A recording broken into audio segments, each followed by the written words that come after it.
Yo, what's up YouTube? It's your boy Damontae bringing you a banger. Don't forget to follow on my Twitch, please. This is where we have daily content. So we have here the Dev Diary for Payday 3, Episode 6, which is Skills and Progression. So it's going to be going over the skills and like levels of Payday 3. We had a chance to play the beta, being a 13,000 hour player of Payday 2. I got a chance to play the Payday 3 beta, and the leveling system wasn't too bad. I mean, you got to level like 22 or 21 extremely fast, so there wasn't really too much leveling, but other than that, let's go ahead and get into it. It's something that is, we're not sure like if I can say, but what we will be introducing for launch is... See, when they edit things like that, it's just for like people to comment in the comment section and clickbait bullshit. Okay. So with Payday 3, we've decided to look at all the parts of Payday 2 and Payday the Heist and see what we felt worked and what didn't work. So with skills, we kind of wanted to start with a blank slate. So what we have is we don't have perk decks or skill trees anymore. We've changed that to skill lines. Okay. So what he just mentioned is they taken things from Payday 2 and Payday the Heist, and the stuff that was good, they went ahead and started integrating it into Payday 3. But then he just mentions that there wasn't no perk decks that made, nothing basically. It's a clean slate. Everything basically is new. I like that. Basically how they work is you have a base node, you have upgrade nodes, and you have a mastery node. And the upgrade nodes go from 3 to 5 upgrade nodes depending on the skill. And then we have mastery nodes, which are weaker, but they don't require you to equip any upgrades or base. You do not have to pick all the nodes in a skill line. So how they are laid out is you have the base node, and then it has upgrade lines, and you do not have to pick the upgrades in sequence. You just have to have the base. He's just explaining the way the skill system works, I guess. So what he's saying is you can, if you're on the ammo specialist here, you can click the last one without clicking any of these other ones. But if you click the first one, then you'll get access to these middle ones. But if you don't use the first one, then you won't have access to any of these middle ones. That's what he's saying, basically. Is that the skill system in this game is completely different than the previous games. Or previous game. Being Payday 2. In general, how the in-game economy will function. What's really going on? Chiefly, you'll be stealing cash, which is the main currency. The thing is, the cash will inflate. You'll have a lot of cash. We want to maintain that. And how you're going to spend the cash will be on different items. My name's Charlie Tchaikovsky. Wait a minute. He just said something about the cash will inflate. Does that mean the more money you have, the less the money's worth or something? Or the more money you have, the more expensive items become? You know what I mean? Like, I'm not 100% certain as what they meant by that. Senior game economy designer here at Starbreeze. We have a secondary currency, which is C-stacks. We've seen this inside of the beta. Other specific items, and these two. This was inside the beta to buy preset weapons, which the preset weapon had like its own modifications done to it, and you couldn't modify the gun. You can only use it the way that it was used. Things are functioning together, and you're converting your cash into the C-stacks. What are C-stacks? What does it stand for? It comes from CrimeNet stacks. It's CrimeNet stacks, okay. Slightly obscure crypto-like currency that's associated with CrimeNet. What you can do is you can buy specific items that we decide on. So that'll be some high-end. So there's a bunch of presets. Weapons and cosmetics. Well, let's go back to see those presets. So that'll be some. So above it, it showed the default weapons. Now underneath it, as you see, here's all of the other presets. There's like a DMR, a SCAR, sniper rifle, a shotgun, a revolver, pistol, another revolver, a CAR 4, an AK with a scope. So you can see here from this screen that there is some options here. As you see, this one's 10 million to buy this gun. This one's 20 million to buy this gun. But then this one's worth 500 coins. I find that very interesting as well. So you're not only spending coins, you're also spending cash. So you have to kind of, you kind of have to like strategize how you're using your money here. And I don't know why they're blanking out some of the attachments here, but some of the attachments are getting blanked out. Weapons and cosmetics, and also A lot of the cosmetics. final upgrade So basically levels of Payday weapons. 2's version of What we're trying to upgrades do with or the, cosmetics. cash to C-stack trading is you have a vendor in the game that lets you trade cash for C-stacks. Right. And the more cash you trade, the more expensive each subsequent trade gets.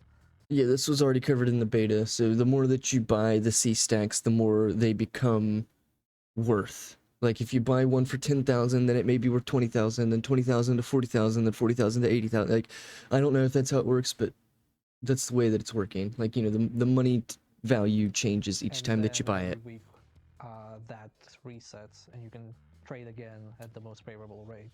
Right.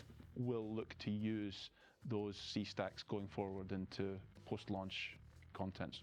And also just to make sure there's no confusion, C stacks are not a premium currency. The only way to earn them in game I'm glad they is said from that. cash you get by playing. There's no real money connection to them. So that was a big thing that people have been upset about. Oh, well, there's going to be microtransactions in Payday 3. Well, he just confirmed with that statement right there that C-stacks are only going to be purchasable from in-game money. No real money or real life value is put into these C-stacks. So therefore, everyone that wanted to be freaking out about it and making their videos being like a quick payday and I'm no longer doing payday, well, you just freaked out for no reason. They just confirmed that that's not what those are. People are freaking out and shooting the gun too quick. The three core buffs are Edge, Yep. Grit, and Rush. Edge, Grit, and Rush. Edge is a damage buff, Yep. Grit is a defense buff, and Rush is a speed buff. Yep. And how the game works is you can get one of each buff, so you can't get multiples of the same type, and you get them through skills. What he's saying there was a little confusing, but basically you can get Edge, Grit, and Rush all at the same time, but you can't get Rush and Rush. You can't get Grit and Grit. Like, that's not how it works. If you have two skills that are giving you Grit, it only gives it to you once. That's what he's referring to here. He just explained it a little weird. But you're able to get all three all at once. It's just you're only able to trigger it once. That's what he's saying. What we want players to do is we want them to kind of look at how they get these buffs from their build and play around that. So for example, So before he explains, the way that Payday 3 is already played is that you're going to be playing around these three skills, Edge, Grit, and Rush, and for these three, your skills are going to be centered around them, right? So this skill here, if you stand still and aim your gun, then you get Edge, so you get damage increase if you do that, but then if you ace it and you get a headshot, it refreshes your Edge, right? Like, everything is based around these three skills, is what it's saying. aim down sight. Well, not everything, skill, but most of your you get skills. Edge after aiming down sight. That's from a skill line that's focused on sniping, but Right. that same Edge buff can be used for skills that are also using that buff but aren't related to sniper rifles or long distance combat. Okay, so he's explaining something that's a little more complex. Like if you're using a skill that's meant for a specific style of gun, but then you're going to use it in a different build.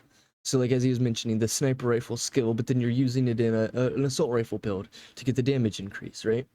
That makes sense. So you're basically mixing Something that you already did in the how do I beta. get this buff from where, and then which skills benefit from me having that buff active, and then you can build however you want. And you've 21 skills, as I see. It's Skill awesome. points, they are earned through the main progression system, which is called the infamy system.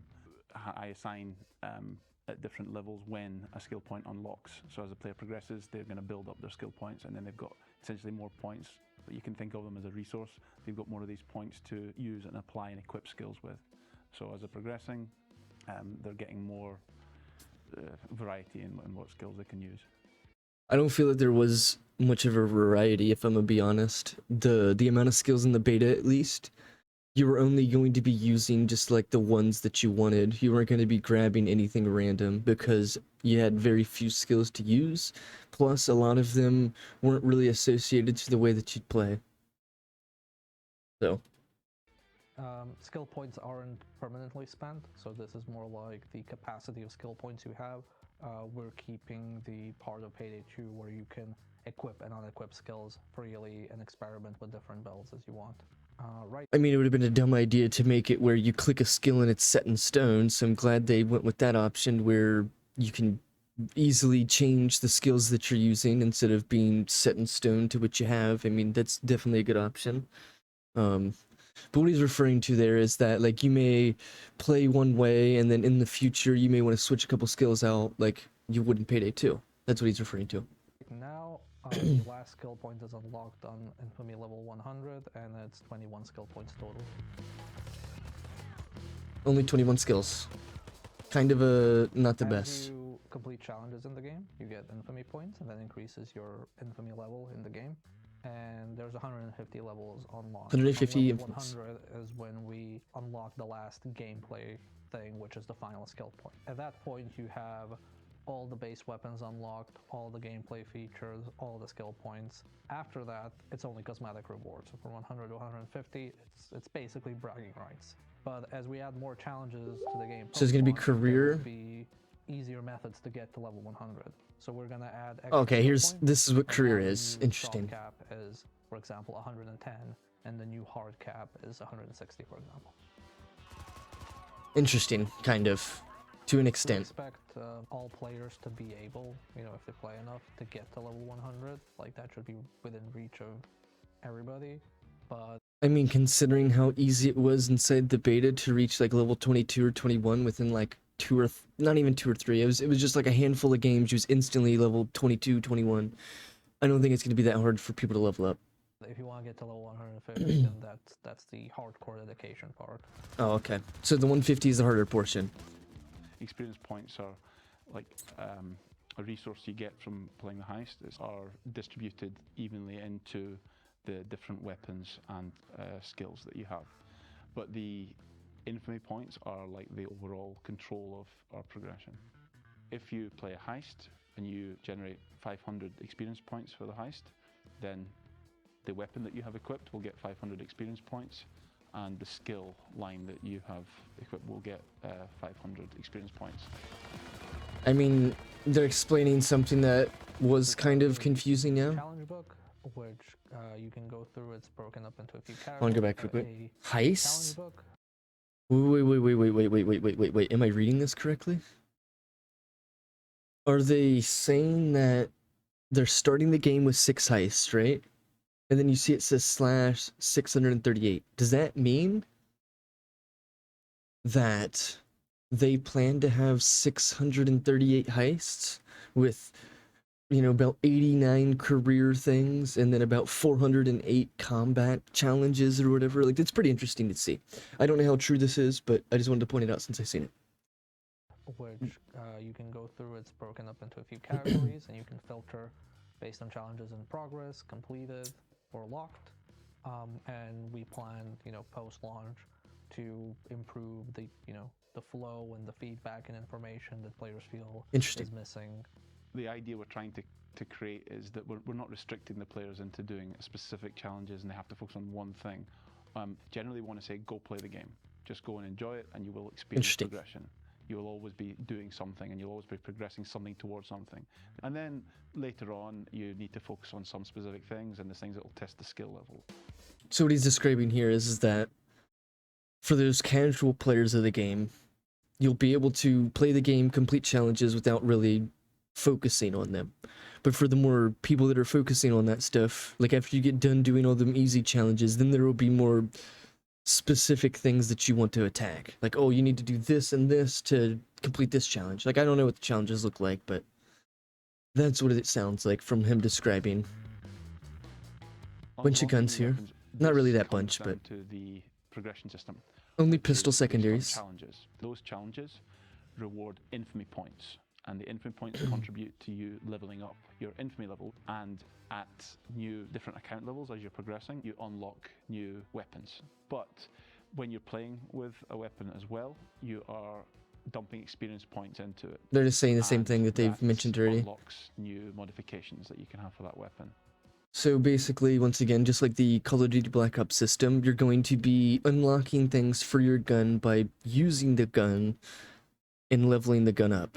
But one of the biggest disadvantages to this is that like you're gonna force people to use a gun to make it as good as they want it to be, like, right? Like if you watch a video and the video is like, oh well, you need this mod, and this mod for this gun to do this, right? Then you're just gonna have people using that gun just to unlock those things, right? Now on the flip side here, you guys can't really see, but like there's only a couple of stocks here. 4 in specific. There's 4 stocks for the Car 4. Being the Car 4, which is one of the most versatile weapons in Payday 2, in Payday 3 it literally has like not even anywhere near the amount of mods, so it's something just to immediately point out. Inside Payday 3, most of the guns aren't going to have as many options as customizable options. If you level up the Car 4, every Car 4 you buy is going to be the same level. It's not that particular Car 4. Right. The only thing that's Every particular gun your is the weapon, same. Which mods you pay to unlock on that version.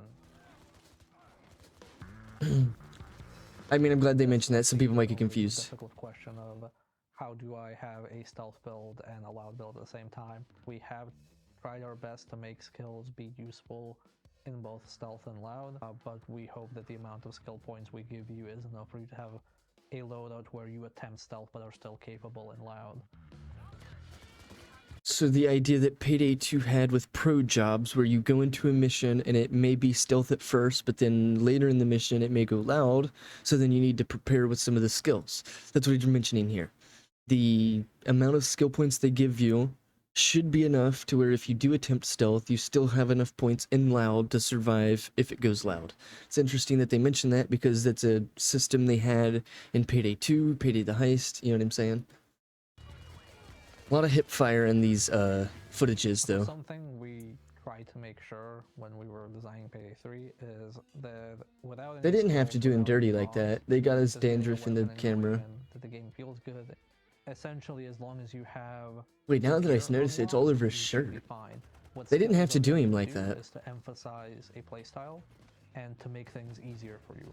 Oh, was that an explosive gun? Or was that the explosive When I've played dude? the game, I've seen it get more fun, and I really like the sort of high octane action and everything that happens in the chaos when you're playing the heists. And like as a designer, we're always playing as well, even as when you're working on these progression systems. So, like this is really nice.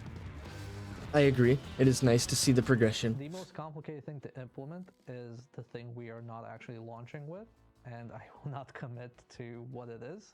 Okay, so I hate when they do stuff like that because they tell you nothing and then they make people comment in the comment section and yeah. So basically what he's saying is that the game will be releasing something in the future, but he's not going to say it now because it's clickbait. Swinging in through the windows. No. Yet. Yet. No. Wait, what did he say? You can swing it through the Not gonna windows have yet? Anybody swinging in through the windows. And I will not commit to what it is. We're not going to have anybody swinging in through the windows. No. Yet. Yet. No. I'm not sure what that means. Maybe it's like a actually specific much more mission. boring story. Was that another 40 minutes of raw footage for you? Okay, well, that's the end. Both guys did great. The game looks cool. Beta was fun. I'm glad they're releasing these little dev diaries to kind of give players some intel and know how to play the game and whatnot. So it's pretty interesting. I would say, cannot wait for it next month. It's basically 1 month away from today's date. So hopefully everyone else is excited as I am for this. Thank you guys for watching.